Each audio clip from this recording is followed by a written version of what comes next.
أعوذ بالله من الشيطان الرجيم بسم الله الرحمن الرحيم ولولا فضل الله عليكم ورحمته في الدنيا والآخرة لمسكم فيما أفضتم فيه عذاب عظيم. اگر تم لوگوں پر دنیا اور آخرت میں اللہ کا فضل اور رحم و کرم نہ ہوتا تو جن باتوں میں تم پڑ گئے تھے ان کی پاداش میں بڑا عذاب تمہیں آ لیتا.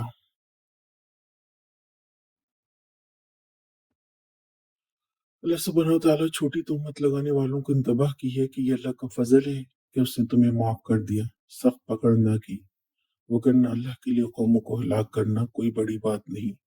کسی مومن پر تہمت لگانا اللہ کے غضب کو دعوت دینا ہے، اور بات جب اللہ کے محبوب نبی صلی اللہ علیہ وسلم کی بیوی کی ہو تو اللہ ان کی کیسی پکڑ کرتا.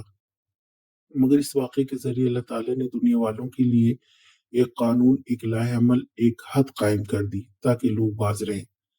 سورہ نور ہماری زندگی کو یکسر بدل کر رکھ دے گی اگر ہم نے توجہ سے ایک بار اس کو سمجھ لیا.